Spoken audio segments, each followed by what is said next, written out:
Jom belajar bersama, jom belajar bersama, bersama Ustazah Ira. Al-Quran Jawi, Aqidah Ibadah, Adab dan juga Sirah. Bismillahirrahmanirrahim. Assalamualaikum warahmatullahi wabarakatuh. Alhamdulillahirrabbilalamin. Wassalatu wassalamu ala asyrafil anbiya'i wal mursalin wa ala alihi washabihi ajma'in. Jadi bersama Ustazah Ira lagi. Hari ni anak-anak Taulima boleh belajar lagi bersama Ustazah ya di channel YouTube Ustazah Ira. Jadi Ustazah ucapkan ribuan terima kasih banyak-banyak kepada semua anak-anak murid Ustazah ya yang memberikan sokongan kepada Ustazah untuk bersiaran lagi. InsyaAllah pada hari ini kita akan belajar mata pelajaran pendidikan Islam yang bertajuk Syirik Merosakkan Akidah. Baik. Jadi harap anak-anak semua bersedia ya dengan pembelajaran kita pada hari ini.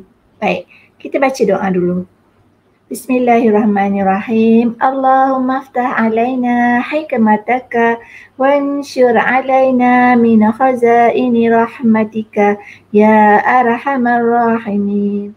Wahai Tuhan kami, bukakanlah ke atas kami hikmahmu dan bentangkanlah ke atas kami gedung rahmatmu. Wahai Tuhan kami yang maha pengasih. Amin. Baik. Kita teruskan ya. Baik, cuba lihat gambar ni. Ini adalah gambar seorang berumur yang sedang merawat ya.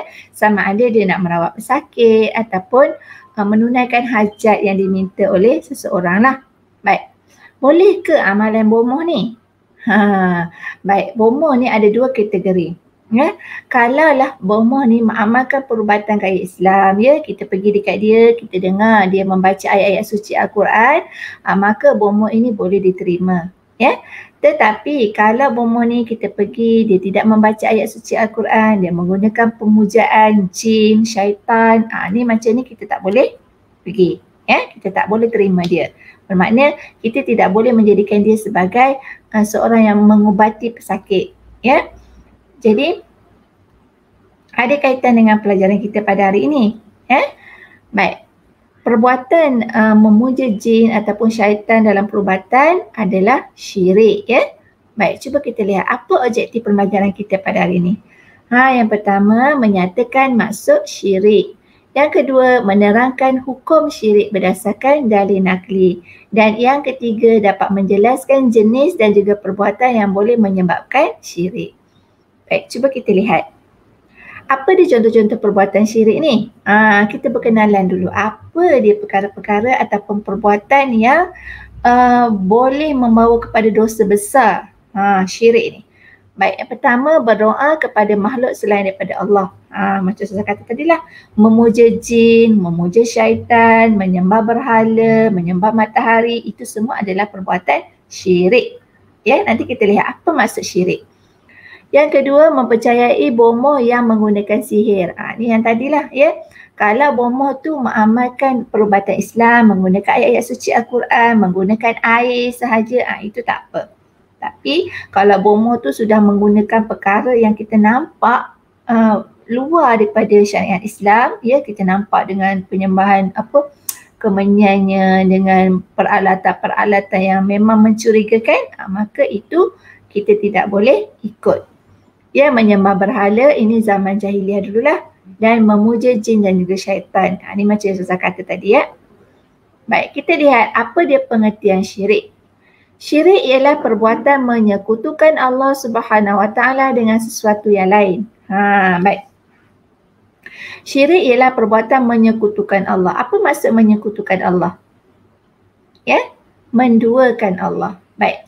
Kita beriman kepada Allah yang satu, yang esa. Ya, jadi kita tidak boleh percaya selain daripada Allah.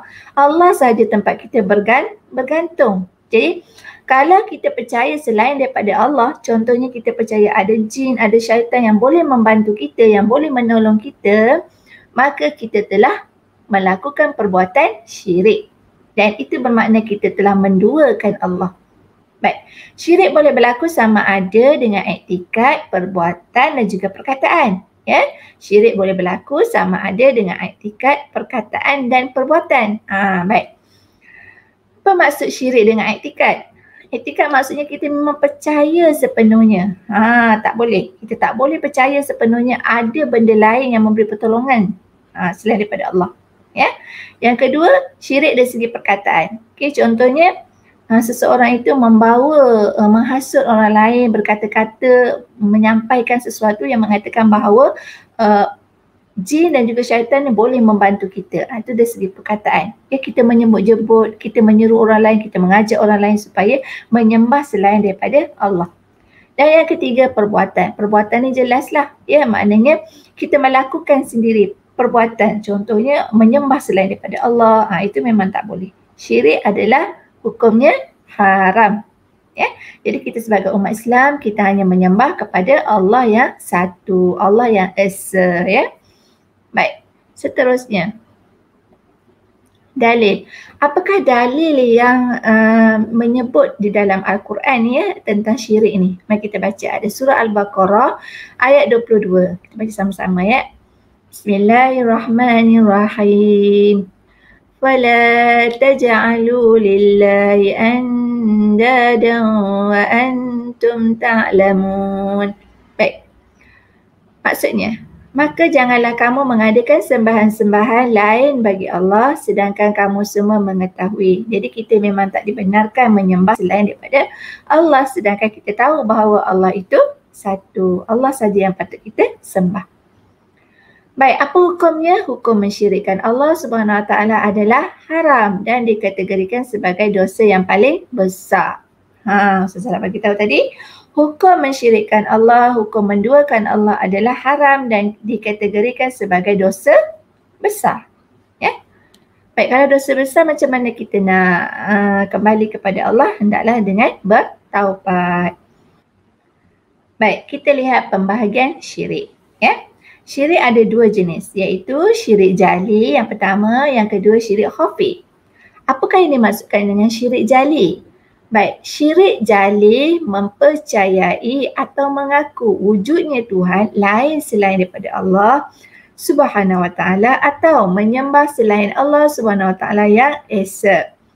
Syirik jali dikenali juga dengan syirik besar. Baik, syirik jali ni dia mengaku, dia yakin bahawa ada Tuhan lain selain daripada Allah. Ataupun dia menyembah Tuhan selain daripada Allah. Maka syirik ini adalah syirik yang besar. Ya? Kalau dia melakukan, bermakna dia berdosa besar. Dan secara mutlaknya segala amalannya akan terhapus. Ya? Baik. Seterusnya syirik khafi. Syirik khafi tidak meletakkan Allah SWT sebagai yang mutlak dalam niat ketika beribadat atau melakukan suatu perkara. Syirik ini dikenali juga dengan syirik kecil. Baik, syirik khafi adalah syirik yang kecil. Bermakna di sini seseorang tu melakukan ibadat tapi dia tidak meletakkan Allah secara mutlak. Ya. Contohnya kalau dia melakukan solat tapi tidak sepenuhnya. Solatnya semata-mata kerana nak menunjuk kepada kawan, ya. Dia tidak meletakkan sepenuh jiwa dia, keikhlasan dia kepada Allah Subhanahu Wa Taala. Ya. Jadi kita tengok contoh dia. Nanti kalau Ustazah tunjuk contoh, murid-murid Ustazah boleh faham lah. Baik, ini syirik, syirik jali. Syirik jali tadi Ustazah bagi tahu dia percaya bahawa ada Tuhan lain selain daripada Allah dan dia menyembah selain daripada Allah. Dan syirik jali ini adalah syirik yang besar. Dia segala amalan dia akan terbatal, berdosa. Baik, sia-sialah. Jadi contohnya menyembah berhala, matahari, bulan atau lain-lain, meminta doa dan pertolongan daripada kubur atau orang mati atau selain daripada Allah SWT. Contohnya menyembah matahari, bomoh yang memuja jin, syaitan. Okay? Yang ni buat apa ni? Menyembah kubur ataupun menyembah berhala. Ini jelas-jelas secara mutlaknya dia tidak percayakan Allah. Sedangkan dia orang Islam. Dia melakukan perkara-perkara ini bermakna jelas amalannya ditolak dan dia berdosa besar. Baik, seterusnya syirik khafi. Syirik khafi adalah syirik kecil yang saya terangkan tadi kan. Contohnya riak, iaitu melakukan sesuatu ibadat bukan semata-mata kerana Allah, ya. Seseorang melakukan ibadat kerana mahukan pujian atau tempat dalam masyarakat. Ya, dia melakukan sesuatu, dia nak orang puji dia. Contohnya dia bersedekah. Contoh yang pertama, dia menunjuk-nunjuk. Dia nak bersedekah, nak masuk duit tapi tunggu orang datang. Orang tengok dia. Nanti ada orang datang, dia masuklah. Contohlah kan. Jadi kita tak macam tu. Biar kita bersedekah, tangan yang memberi sebelah kanan, sebelah kiri tak tahu. Tu contohlah ya. Sampai orang tak tahu yang kita ni banyak mana yang bersedekah. Baik, yang kedua, membesarkan diri. Ni takabur. Contohnya semalam bangun solat tahajud, bukan senang nak bangun, jadi kawan dia pun puji-puji dia. Jadi dia rasa takabur, dia rasa membesarkan diri dia. Bukan dia niat kerana Allah tetapi dia niat kerana orang lain. Baik. Yang ketiga, suka dipuji, sum'ah. Aku tengok sekarang kau rajin tolong orang. Jadi dia pun okey, aku ni memanglah bangga. Macam tu. Tak boleh Dan yang keempat, suka memuji diri. Aku selalu tolong orang, selalu solat masjid, bagus juga aku ni. Jadi dia macam rasa diri dia syok sendiri. Jadi perkara-perkara ini adalah masalah hati dan jiwa lah. Jadi kita buat sesuatu tu tak sepenuh jiwa kita kerana Allah. Ada sesuatu di sebaliknya. Jadi niat kita tu.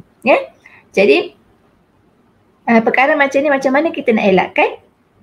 Kita banyakkan istighfar kita banyakkan solat dan berdoa, semoga Allah berikan petunjuk pada diri kita, jaga hati kita supaya tidak takabur, tidak riak, tidak sum'ah, tidak ujub. Ada perkara-perkara penyakit hati dalam diri kita. Baik, kalau macam ni amalan dia yang menunjuk-nunjuk ni, yang membesarkan diri, yang suka dipuji, amalan itu sahaja yang Allah tak terima. Tapi kalau dia ada amalan lain dia buat, contohnya dia tidak ada benda-benda yang membesarkan diri, riak apa semua, amalan tu diterima. Tapi kalau ada sikit perkara yang dia suka menunjuk-nunjuk, amalan itu sahaja yang tidak diterima. Ini maksudnya syirik khafi adalah syirik kecil. Kadang-kadang berlaku pada diri kita kan, buat sesuatu nak suruh cikgu puji, kadang-kadang bangga, kerja aku cantik, cikgu aku suka puji aku. Sebenarnya itu adalah datang daripada Allah Subhanahu Wa Taala kan, jadi kita tak sedar. Sebenarnya segala kebaikan yang ada pada diri kita ni adalah daripada Allah Subhanahu Wa Taala. Jadi kita tak boleh riak lah, tak boleh rasa bangga. Baik, sebaliknya kita perlu rasa apa? Bersyukur kan. Bersyukurlah dengan apa yang Allah berikan kepada kita. Itu adalah kebaikan dan juga satu keistimewaan yang Allah berikan. Jadi kita kena rasa syukur, selalu berterima kasih dengan Allah. Baik. Jadi dah sampai 3 objektif yang Ustazah nak ajar pada hari ini. Iaitu yang pertama pengertian, yang kedua dalil hukum dan yang ketiga jenis-jenis apa tadi? Jenis-jenis syirik. Ada 2 kan, syirik jali dan syirik khafi. Baik, sebagai menguji minda, mari kita jawab soalan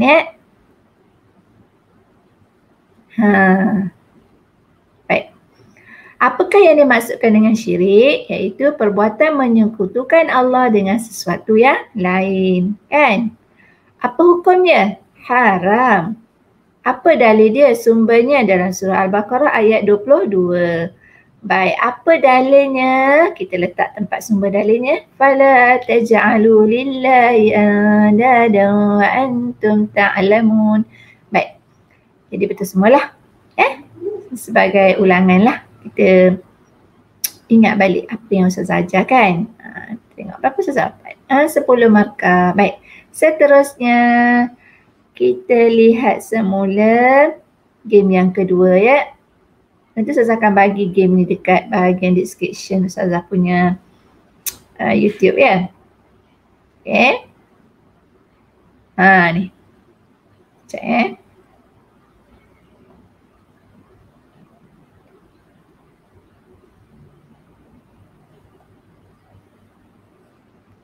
Baik, syirik terbagi kepada 2 Tengok balik, syirik terbagi kepada 2 iaitu syirik jali dan syirik khafi ni. Baik, syirik jali. Apa yang dimaksudkan dengan syirik jali? Ustazah pilih balik apa yang dimaksudkan dengan syirik jali. Kita tengok mempercayai atau mengakui wujudnya Tuhan selain daripada Allah. Apa dia syirik? Contoh dulu Contoh dia ialah menyembah berhala. Apa dia syirik khafi? Percaya mengaku tidak meletakkan Allah yang mutlak dalam niat ketika beribadat, iaitu riya. Baik, finish. Cuba kita tengok. 10 markah ya. Baik. Jadi sampai situ sajalah pembelajaran kita pada hari ini. InsyaAllah kita akan sambung lagi di bahagian yang kedua, iaitu kesan. Ya. Apakah kesannya syirik ni ya kepada diri kita, kepada kehidupan kita. Jadi sekian saja daripada Ustazah. Assalamualaikum warahmatullahi wabarakatuh.